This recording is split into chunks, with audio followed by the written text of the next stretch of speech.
Assalamualaikum warahmatullahi wabarakatuh. Salam, Om Swastiastu, Namo Buddhaya, salam kebajikan. Hai Sobat Mile, ketemu lagi di program podcast KPU Kota Pangkal Pinang. Candu Kite, cerita dan dialog seputar demokrasi kita. Untuk tema kita hari ini, fenomena pilkada di Provinsi Kepulauan Bangka Belitung. Langsung saja kita sapa narasumber kita untuk hari ini. Beliau menjabat sebagai Ketua KPU Provinsi Kepulauan Bangka Belitung. Inilah Bapak Hussein. Halo Pak. Halo. Apa kabar? Baik. Ya. Bapak ini aura-auranya makin fresh aja. Oh siap, alhamdulillah. Makin segar ya Pak ya? Ya selalu segar karena kita pilkada kita dianggap sangat berhasil. Sukses ya. Baik pilkadanya maupun pilkada ulang. Iya. Oke. Pak, boleh cerita sedikit nih Pak, pengalaman Bapak dalam melaksanakan pilkada serentak tahun 2024 di Provinsi Kepulauan Bangka Belitung ini. Baik ya, semua pendengar, pemerhati dari Polskes Kota Pangkal Pinang, saya Husin, Ketua KPU Provinsi Kepulauan Bangka Belitung, pada sore hari ini hadir di KPU Kota Pangkal Pinang. Saya menyapa dulu semua jajaran sekretariat, alhamdulillah sekalian inspeksi juga, semuanya hadir. Ya, komisionernya juga dari ketua dan anggota semuanya hadir. Alhamdulillah ini menunjukkan bahwa ya pada 2026 ya setelah pilkada serentak maupun pilkada ulang, anggota KPU Pangkal Pinang tetap eksis, tetap terdepan melayani. Nah, gitu.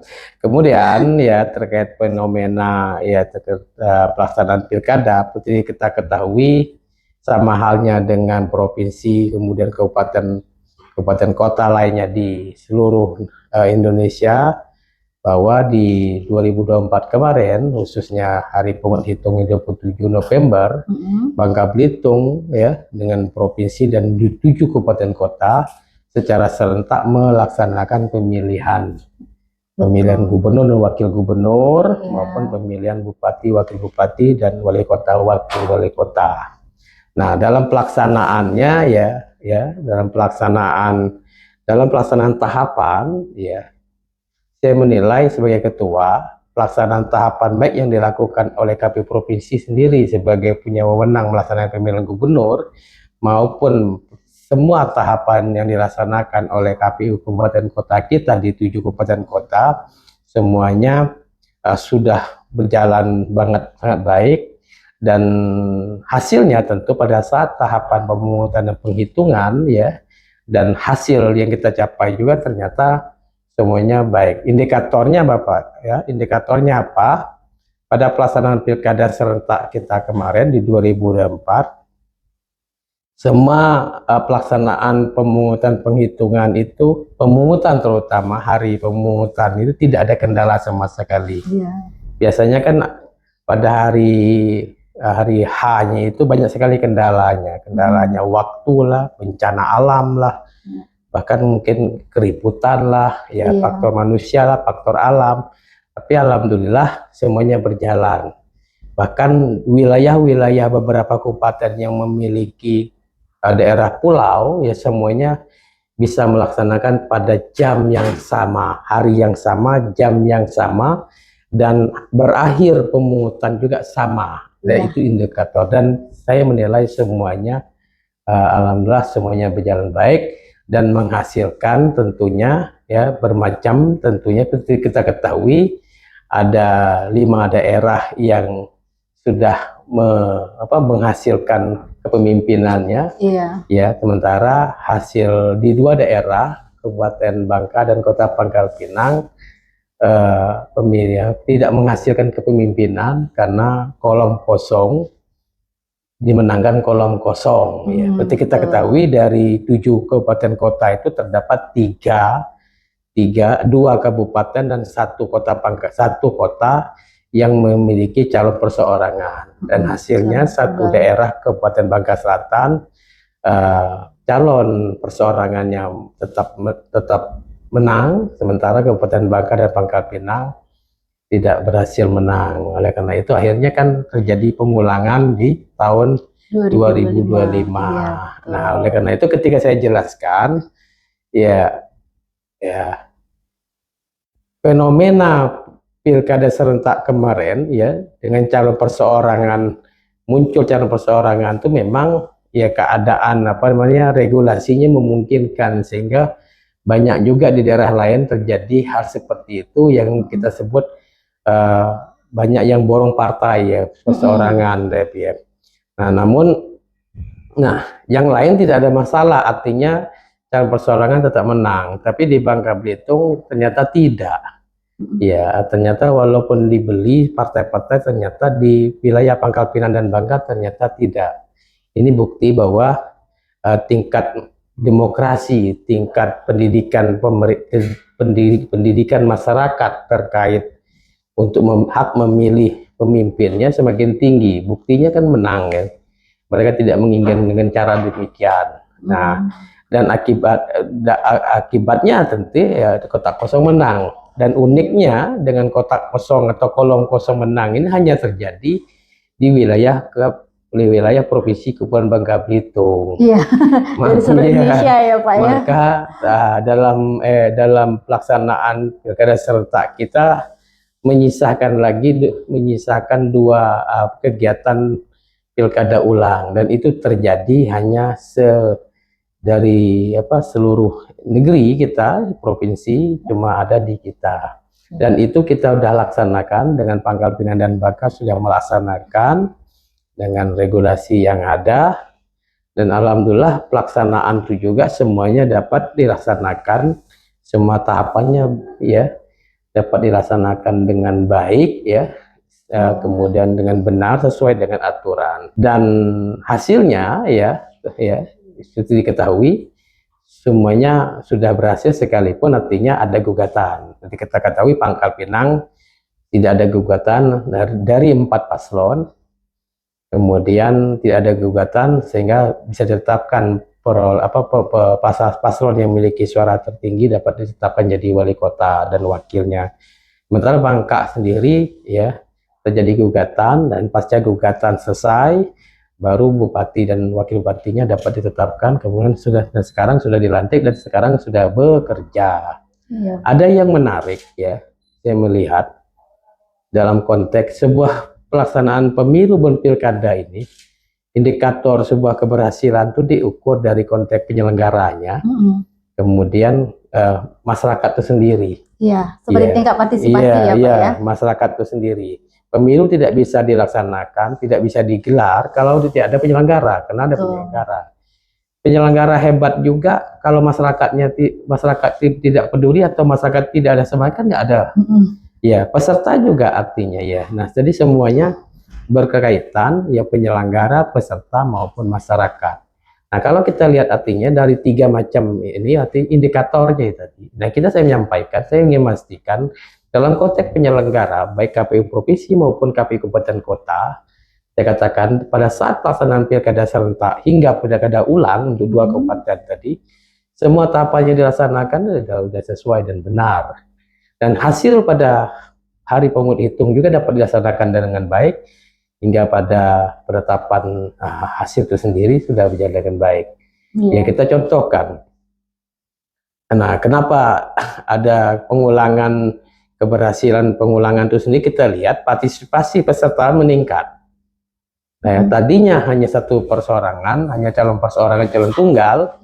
Bayangkan ketika digelar pilkada ulang, terdapat 4 pasangan calon di Pangkal Pinang, bahkan di Pangkal Pinang ada calon perseorangan. Iya, betul. Itu kan luar biasa artinya memang benar masyarakat di Kota Pangkal Pinang itu dinamika politiknya sangat baik, tingkat demokrasinya sangat baik, dan tingkat pendidikan politiknya juga sangat baik, sehingga menghasilkan, sehingga pilkada ulang kemarin bisa menghasilkan. Saya tidak berpikir sampai 4 paslon tadi ya, dan saya senangnya ada calon penyeimbang, yaitu calon perseorangan tadi. Sekalipun artinya kita luar biasa dalam melayani perseorangan tadi. Sementara di Bangka sendiri ya, yang tadi hanya calon tunggal di pilkada serentak, menjadikan pesertanya menjadi 5 pasangan 5 pasangan calon. calon. Itu artinya untuk keberhasilan, dan saya lihat ukuran partisipasinya ya bisa jadi ketika pilkada serentak untuk Pangkal Pinang dan Bangka, mungkin Bangka Selatan, karena calonnya cuma calon tunggal, ya masyarakat ogah, kurang, sehingga partisipasinya rendah. Buktinya Pangkal Pinang misalnya, Pangkal Pinang ketika pilkada serentak, tingkat partisipasi masyarakat untuk datang menyampaikan suaranya ya hanya 53%. Ketika diulang ya, maka 53%, dan itu ya hampir berapa puluh persen itu ya dimenangkan kolom kosong. Artinya acuh tak acuh, tapi mereka masih menunjukkan partisipasinya. Nah, ketika dilaksanakan ulang, nah luar biasa artinya peningkatan. Berarti ya masyarakat peduli terhadap pilkada itu sendiri. Dengan diulang ya kita ketahui tingkat partisipasi masyarakat Kota Pangkal Pinang menjadi 61% lebih, kan luar biasa. Artinya itu berhasil dalam bagi KPU dalam menyelenggarakan pilkada ulang kemarin. Ada peningkatan berarti ya Pak ya. Benar. Tingkat partisipasinya yang kemarin hanya 1 calon, jadi masyarakat kurang antusias lah mungkin untuk datang ke TPS. Benar. Hanya 1 calon kayak gitu. Ya, indikatornya tadi saya katakan tadi, indikator sebuah keberhasilan itu kan pertama dari penyelenggara itu sendiri. Betul. Nah, dalam konteks penyelenggara, saya sebagai ketua KPU ya ingin memastikan tingkatan penyelenggara baik provinsi maupun KPU kabupaten kota kita dalam pelaksanaan pilkada serentak dan maupun pilkada ulang dengan Bangka dan Pangkal Pinang, semua KPU ya, komisioner dan jajaran sekretariatnya sudah melaksanakan tahapan pilkada itu dengan baik dan benar, ya, dan sudah mengamankan, menjaga pelaksanaan hari H pemungutan dan penghitungan hingga pada proses seterusnya semuanya dikawal, dilaksanakan sesuai dengan tugas dan wewenang maupun fungsi daripada KPU masing-masing seperti itu.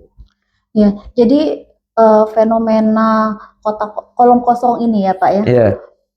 Calon tunggal melawan kolom kosong hanya ada di Bangka Belitung. 2 lagi Pak. 2 kabupaten, 1 kabupaten dan 1 kota melaksanakan pilkada ulang dikarenakan di pilkada sebelumnya dimenangkan oleh kolom kosong. Nah, Bapak sendiri sebagai ketua KPU provinsi ya, bagaimana cara Bapak untuk menyikapi untuk mensosialisasikanlah ke masyarakat, oh ini loh Pangkal Pinang dan Bangka, mereka melaksanakan pilkada ulang. Bagaimana cara Bapak untuk menggait istilahnya kabupaten itu untuk lebih meningkatkan lagi sosialisasi ataupun kinerja-kinerja mereka untuk meningkatkan partisipasi dalam pelaksanaan pilkada ulang nanti? Artinya bicara kembali yang sudah dilaksanakan. Pelaksanaan dari saya tertantang pertama ya, tertantang ketika pilkada serentak menghasilkan 2 daerah kita dimenangkan oleh kolom kosong ya dengan calon tunggal tadi, artinya ini menjadi tanggung jawab lagi. Nah, ketika tadi saya berpikir sebagai ketua KPU provinsi saya bertanggung jawab terhadap pelaksanaan pemilihan gubernur, wakil gubernur, saya juga dengan teman-teman 4 anggota kita juga bertanggung jawab terhadap pelaksanaan pemilihan bupati dan wali kota di 7 kabupaten kota. Bayangkan. Nah, ketika ternyata sudah dilaksanakan masih menyisakan PR dengan pilkada ulang tadi, tanggung jawabnya berlipat. Nah, ketika bicara tanggung jawab, saya ingin membuktikan bahwa pilkada ulang ini bukan hanya seremonial belaka ya, yang ujung-ujungnya ngabisi uang rakyat Pangkal Pinang maupun Bangka sendiri. Maka dari awal saya sangat mendorong ya, kalau pilkada ulang nanti hanya pesertanya 2 paslon, saya anggap itu gagal. Maka saya dorong terus ya pesertanya, dalam ini partai politik ya, apalagi ada calon perseorangan itu saya berharap kemarin calon perseorangan bukan hanya 1 loh. Kalau bisa ya, artinya setiap Bangka dan Pangkal Pinang itu ada, dan Pangkal Pinang itu bukan hanya 1, saya harapan kemarin bisa ada 2, tapi kan 1-nya gagal kan. Nah, saya dorong itu, saya mendorong, mengajak masyarakat untuk itu. Dan kalau konteks masyarakat agar dia peduli, statement saya di mana-mana kan bahwa pilkada ulang itu menjadi kebutuhan masyarakat Pangkal Pinang, masyarakat Pangkal Pinang dan Bangka, kebutuhan. Kalau bicara kebutuhan ya menjadi sebuah kewajiban. Bagaimana kalau orang butuh makan, perlu jadi beras kan. Nah, kalau bicara Pangkal Pinang pilkada ulang menjadi kebutuhan, tadi kan mereka bicara bukti bahwa mereka apa namanya tidak menginginkan calon tunggal, itu artinya kedaulatan. Iya. Itu kedaulatan rakyat Pangkal Pinang, kedaulatan rakyat Bangka. Maka menghasilkan kolom kosong. Mereka tidak menginginkan. Nah, ketika diberi kita sebagai penyelenggara menyelenggarakan lagi diulang dengan regulasinya KPU RI yang baru, artinya kembali kepada masyarakat, kita kembalikan bahwa pilkada ulang itu menjadi sebuah kewajiban dan kebutuhan. Nah, bicara kewajiban dan kebutuhan, maka konsekuensinya didorong sosialisasi, harus ada tanggung jawab kewajiban masyarakat Pangkal Pinang dan Bangka untuk datang ke TPS, karena ada mereka yang menginginkan ulang itu kan mereka. Betul. Maka itu doktrin apa namanya pembelajaran atau pendidikan yang diberikan kepada masyarakat di Pangkal Pinang maupun di Bangka dan daerah. Dan alhamdulillah artinya partisipasi itu naik dari pilkada serentaknya. Kalau turun itu kacau balau. Nah, maka sekarang kan naik nih dari 53 Pangkal Pinang menjadi 61, begitu juga Bangka naik dari yang pilkada sekian naik. Artinya berhasil, benar masyarakat itu butuh. Masyarakat itu menginginkan ulang itu. Nah, kalau masyarakat menginginkan ulang itu, kita juga penyelenggara senang kan, bahagia. Berarti kita berhasil. Jadi istilahnya Pangkal Pinang, Bangka itu mereka membutuhkan sosok pemimpin sebenarnya. Tapi karena hanya disajikan satu, tidak mau deh.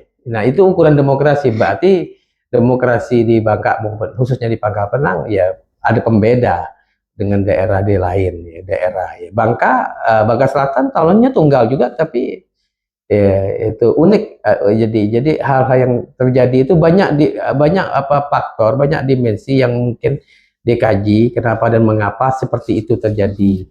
Tapi ya intinya kalau kita ke konteks dalam penyelenggara itu, kita ingin memastikan pelaksanaan pilkada serentak di 7 kabupaten kota untuk milih bupati, wali kota maupun gubernur yang menjadi tanggung jawab kami provinsi itu sudah sukses, saya katakan. Kemudian pemilihan ulang juga yang dilakukan di Pangkal Pinang dan Bangka, saya turun langsung, nanti kami provinsi mengawal, mengendalikan, monitoring dan mensupervisi. Semua berjalan, semua sesuai berjalan, dan hasilnya sudah kita lihat hasilnya ya, para bupati maupun wali kota terpilih ya memang benar-benar ya kelihatan eksistensinya, kelihatan bergerak bekerja terus. Iya, alhamdulillah sekali ya Pak, pelaksanaan pilkada ulang di Kota Pangkal Pinang dan juga Kabupaten Bangka itu terlaksana dengan baik. Istilahnya semua sorotan media seluruh Indonesia itu tertuju ke Bangka Belitung. Semuanya, Jadi ada dua daerah itu hanya untuk Pangkal Pinang sendiri kan kemarin ada calon tunggalnya, dan di sebelum itu Pangkal Pinang juga memiliki calon dari perseorangan. Makanya pas waktu pilkada ulang itu hanya satu calon. Loh, ini nggak biasanya Pangkal Pinang punya satu calon. Benar. Sedangkan dulu pernah ada tujuh. Pernah 7 pasangan calon. Jadi istilahnya masyarakat ini sebenarnya haus untuk mencari pemimpin-pemimpin yang mereka inginkan, seperti itu. Jadi untuk hanya satu pasangan calon nggak ada gregetnya gitu. Oke, Pak, untuk di Provinsi Kepulauan Bangka Belitung sendiri, ini kan tingkat untuk partisipasi masyarakatnya itu kemarin 59 ya Pak, 59,96%. Itu cukup tinggi ya Pak ya. Kemarin Provinsi Kepulauan Bangka Belitung mengadakan sosialisasi apa saja sih Pak dalam pelaksanaan untuk meningkatkan partisipasi masyarakat? Ya, saya katakan tadi kan bahwa baik pemilu maupun pilkada itu tidak akan berhasil, tidak akan diukur keberhasilannya tanpa melibatkan masyarakat. Karena sesungguhnya pelaksanaan demokrasi dalam bentuk pemilu maupun pilkada itu milik masyarakat. Betul sekali. Milik masyarakat ya makanya sistem negara demokrasi kan dilakukan pemilihan kayak gitu kan. Nah, oleh karena itu artinya ya tidak bosan-bosannya ya kita KPU sebagai penyelenggara daripada pemilu maupun pilkada itu sendiri ya harus melakukan sosialisasi ya, sosialisasi maupun pendidikan kepada masyarakat. Nah, dari masyarakat ke masyarakat tentu bergerak untuk menyampaikan satu hal ya. Pertama, jangan sampai masyarakat tidak tahu. Setiap ketika tahapan mulai, ketika tahapan dimulai, tahapan pertama mungkin diawali dengan pendaftaran partai politik kalau pemilu, misal tahapan pilkada mungkin dimulai dengan pemutakhiran data pemilih atau tahapan yang lain, yaitu artinya sosialisasi itu segera berjalan kepada semua lapisan masyarakat. Apalagi masyarakat yang belum pernah memilih, seperti kita Gen Z, kemudian pemilih pemula, itu harus. Nah, saya rasa apa yang dilakukan oleh KPU kita di tingkat KPU Kabupaten Kota untuk melakukan sosialisasi itu sudah benar, sudah baik ya. Tapi sekali lagi artinya dalam sosialisasi itu kita KPU sebagai penyelenggara ini tidak kan punya kekuatan finansial untuk menjangkau semua lapisan masyarakat. Nah, dengan itu ya kita banyak menggunakan strategi ataupun ya untuk supaya sosialisasi ini bisa berkembang atau membangun jaringan lah. Maka semua stakeholder di lapisan masyarakat itu pasti harus dilibatkan oleh KPU untuk mensosialisasikan terkait semua tahapan ya, apalagi tentang hak-hak masyarakat. Nah, jadi sosialisasi sekalian melakukan pendidikan. Betul. Pendidikan tidak cukup hanya sosialisasi, tapi kita juga melakukan pendidikan. Ya. Alhamdulillah ya Pak, hasilnya seperti sekarang ini. Pemilu di Provinsi Kepulauan Bangka Belitung itu sukses dilaksanakan. Benar sukses. Baik pun pemilihan gubernur dan wakil gubernurnya, bupati dan wakil bupati, serta wali kota dan wakil wali kota kemarin. Oke Bapak, untuk saat ini kita kan sedang tidak dalam masa pemilihan nih. Istilahnya rehatlah sebentar. Nah, apa saja Pak yang dilakukan oleh KPU nih dalam masa-masa rehat tidak ada pemilihan ini? Oh, saya membantah kalau bahasa rehat nggak ada. Nggak ada. Karena ya kami kalau KPU ya dalam hal ini komisioner yang dipilih oleh KPU RI, baik KPU provinsi maupun KPU kabupaten kota dengan disebut komisioner atau anggota KPU ya itu artinya dipilih memang untuk punya kewenangan oleh undang-undang untuk melaksanakan kewenangan, memiliki tugas, wewenang dan fungsi untuk melaksanakan pemilu maupun pemilihan atau pilkada itu. Nah, ketika bahasanya tidak ada istirahat. Tidak ada istirahat. Nah, artinya kalau dipakai misalnya non tahapan. Karena tahapan pemilu dan pilkada kan sudah selesai. Di 2026 kita anggap tahapannya tidak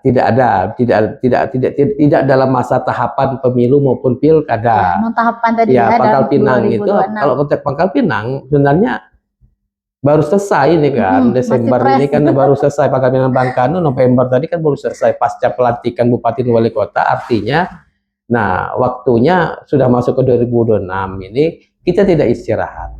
Nah, kita tidak terasa nanti 2027 nanti ya kita ketahui bahwa pemilu kan 5 tahun ke depan, 2029 dipastikan pemilu. Ditambah lagi nanti pemilu lokal sebagaimana keputusan MK tadi di tahun 2032 ya 2032. Nah, kalau tahapan pemilunya yang dipastikan di 2027 itu sudah mulai. Nah, maka dari itu prosesnya di 2026 ini ada tanggung jawab, ada tugas, ada wewenang berfungsi KPU itu sendiri melaksanakan beberapa tahapan-tahapan yang di beberapa kegiatan di dalam tahapan yang harus ditindaklanjuti. Contoh misalnya kan terkait pemilih, maka ada namanya kegiatan berkelanjutan, pemutakhiran pemilih berkelanjutan. Atau kemudian di konteks peserta itu untuk masyarakatnya, konteks peserta divisi dalam ini teknis penyelenggaraan demi untuk modernisasi partai politik, kemudian memudahkan kita juga untuk tahapan pendaftaran partai politik dimulai semester kemarin kita sudah KPU wajib melaksanakan pemutakhiran data partai politik. Ya. Nah, dan berikutnya tentu di tahun 2006 ini bentuk kegiatan asosiasi terutama pendidikan itu, pendidikan pemilih itu tetap berjalan. Iya. Berarti tidak ada istirahat. Iya. Maka saya ingin memastikan ya anggota KPU ya baik ketua maupun anggota KPU di 7 kabupaten kota tidak ada istirahat. Kalau saya temukan bahasa menyamai istirahat, kecuali mereka mengajukan cuti ya beda ya. Tetap mereka berkantor. Jadi saya ingin mengatakan jangan sampai masyarakat mengatakan tidak ada lagi pekerjaan. Kalau masyarakat sudah mengatakan tidak ada lagi pekerjaan, nanti emailnya anggap KPU akan gaji buta. Oh jangan, kita ada pekerjaan. Bahkan ya pada masa 2006 ini waktu berpikir. Berpikir dan pekerjaan sama beratnya. Nah, berpikir bagaimana KPU ini yang sekarang ini waktu tahapannya tidak ada, berpikir bagaimana merancang kegiatan, membuat kegiatan, dan kegiatan itu bisa diajukan kepada pemerintah daerah. Ya, mudah-mudahan pemerintah daerah bisa sinergi kan dengan pemerintah daerah melalui beberapa dinas, contoh misalnya. Kalau KPU misalnya ingin melakukan pendidikan pemilih, pembiayaan kita nggak ada. Kenapa tidak kita bisa bekerja sama dengan pemerintah daerah melalui wali kota, melalui dinas pendidikan seperti itu. Ya syukur-syukur artinya pemerintah kota juga bisa mengalokasikan dana non tahapan, dana hibah non pilkada dan pemilu bisa kita laksanakan. Jadi sekali lagi tidak ada kata istirahat bagi KPU pasca pemilu atau pilkada. Dia tetap bertanggung jawab hingga masa jabatannya berakhir di 2028 nanti. Dan sekarang start mengumpul energi, kemudian menguatkan pemikiran untuk mulai menyiapkan tahapan pemilu 2029 yang kita persiapkan rancangan itu kan banyak sekali rancangan regulasi yang perlu yang akan dilakukan revisi undang-undang pemilu dan mau direvisi undang-undang pilkada mau direvisi ya otomatis artinya regulasi di PKPU juga akan berubah dan itu setiap anggota KPU wajib mencermati itu perkembangan itu. Jadi ini kesempatan untuk mengumpulkan ide-ide untuk berinovasi istilahnya. Ya, ide untuk ke depan ya. Intinya ya baik kami KPU provinsi maupun KPU kabupaten kota di 7 kabupaten kota ya saya katakan ya kami akan melakukan supervisi. Kami akan melakukan KPU provinsi akan supervisi. Kami tidak akan membiarkan KPU itu tutup atau pokoknya sesuai dengan karena ini lembaga negara dan ada pemerintah, ada pegawai negeri, ada P3K dan semuanya tetap berjalan. Kita melayani. Iya. Ya nama kita tagline kita KPU melayani. Loh kok yang melayaninya nggak ada. Kalau komisioner mungkin ya bisa jadi datang hari ini besok nggak datang ya. Tapi kalau jajaran sekretariat saya pastikan tidak ada yang tidak datang. Kalau yang tidak datang, akan temukan itu berdasarkan inspeksi kami, baik ketika kamu PPN maupun CPNS, kami KPU Provinsi suka melaporkan ke Sekjen. Karena kalian Bapak Ibu yang bekerja di KPU sebagai PA dan sebagai ASN sudah diberikan oleh negara tunjangan kinerja, kemudian uang makannya. Ya sekarang ya bekerja lah, urusan ada nggak ada pekerja di kantor ya harus ke kantor. Sesuai dengan jam datang, jam pulang, sudah. Seperti itu. Ya, kami akan ketatkan itu dengan sekretaris KPU provinsi di 7 kota. Dan kalau komisioner, artinya kita bisa menyesuaikan. Tapi sekali lagi tidak ada istilah istirahat bagi komisioner. Ya, kami ini bekerja, ukuran bekerjanya komisioner tidak bisa diukur sama dengan PNS. Karena dari awal kalau komisioner itu bekerjanya sepenuh waktu. Kalau kamu sekretariat itu separuh. Kalau separuh waktu itu masuk jam 8, pulang jam 4 atau jam 5. Kalau komisioner itu sepenuh waktu. Artinya di jam 8 mungkin dia jam 10 ada, sorenya nggak ada. Malamnya bisa jadi ketika dia ngobrol atau diskusi itu bekerja. Bisa juga, berlaku juga ya. Surat pernyataan itu kan berlaku.